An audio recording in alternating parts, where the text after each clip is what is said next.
दोस्तों नमस्कार। आज हम बात करने जा रहे हैं एक ऐसे बयान की जिसने पूरे देश में हलचल मचा दी है। कथावाचक अनिरुद्धाचार्य महाराज ने एक बार फिर विवाद खड़ा कर दिया है और इस बार मामला सीधे भारत के मुख्य न्यायाधीश बी.आर. गवई से जुड़ा है। अपनी कथा के दौरान अनिरुद्धाचार्य ने सुप्रीम कोर्ट के चीफ जस्टिस को लेकर ऐसी बातें कह दी जिन्हें बहुत लोग न सिर्फ सीजीआई का अपमान मान रहे हैं बल्कि इसे पूरे समाज और संविधान पर हमला भी कह रहे हैं। अनिरुद्धाचार्य ने कहा, एक जज ने कहा कि भगवान में ताकत है तो वही कर लें, लेकिन सवाल ये है कि जब सब भगवान ही करेंगे तो फिर आप क्यों जज की कुर्सी पर बैठे हैं? आपको तो न्याय करना चाहिए। भगवान चाहें तो हिरण्याकश्यप को भी मार सकते हैं, रावण को भी मार सकते हैं, तो क्या आपको भी वैसा चाहिए? अब जरा सोचिए, ये शब्द सिर्फ एक जज पर तंज नहीं बल्कि भारत के मुख्य न्यायाधीश पर सीधे सीधे टिप्पणी है। सोशल मीडिया पर लोग इसे धमकी तक बता रहे हैं।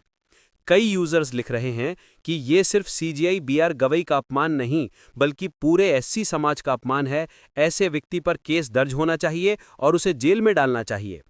वहीं चंद्रशेखर आजाद ने भी एक्स पर ट्विटर पर लिखा कि भारत के मुख्य न्यायाधीश को इस तरह धमकी देना संविधान और न्यायपालिका पर हमला है। ये बयान दिखाता है कि धर्म की आड़ में नफरत और हिंसा का कारोबार किया जा रहा है। अब सवाल उठता है कि क्या वाकई ये मामला कंटेम्प्ट ऑफ कोर्ट यानी अवमानना की श्रेणी में आता है?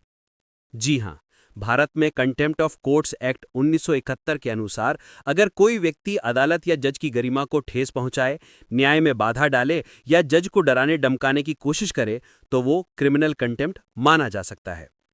और दोस्तों, सुप्रीम कोर्ट के पास ये शक्ति भी है कि वो ऐसे मामलों पर खुद सुओ मोटो संज्ञान लेकर कार्यवाही कर सकता है। लेकिन असल विवाद कहां से शुरू हुआ? मामला मध्य प्रदेश के खजुराहो के जवारी मंदिर से जुड़ा है। यहां भगवान विष्णु की 7 फीट ऊंची सरकटी प्रतिमा है। याचिकाकर्ता ने सुप्रीम कोर्ट से मांग की थी कि इस मूर्ति की पुनर्प्रतिष्ठा हो। सुनवाई के दौरान चीफ जस्टिस गवई और जस्टिस विनोद चंद्रन की पीठ ने साफ कहा कि ये मामला एएसआई का है, सुप्रीम कोर्ट इसमें दखल नहीं देगा। साथ ही उन्होंने ये भी टिप्पणी की कि अगर आप भगवान के भक्त हैं तो प्रार्थना कीजिए, भगवान खुद करेंगे। उनकी ये टिप्पणी पहले ही चर्चा में थी और अब अनिरुद्धाचार्य के बयान ने आग में घी डालने का काम कर दिया है।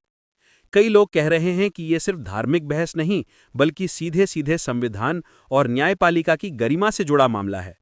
अब देखना यह है कि सुप्रीम कोर्ट इस पर क्या कदम उठाता है। दोस्तों, सवाल यही है कि क्या अनिरुद्धाचार्य का बयान सिर्फ धार्मिक आस्था का इजहार था या फिर ये सच में मुख्य न्यायाधीश को धमकी और दबाव डालने की कोशिश है? क्या इसे कंटेम्प्ट ऑफ कोर्ट माना जाएगा और क्या सुप्रीम कोर्ट खुद इसमें दखल देगा? आपको क्या लगता है? इस पर आपकी राय क्या है? कमेंट करके जरूर बताइए। और दोस्तों, अगर आप ऐसी ही गहरी और सच से जुड़ी बातें जानना चाहते हैं तो हमारे चैनल ज्ञान जोन 81 को सब्सक्राइब जरूर कीजिए।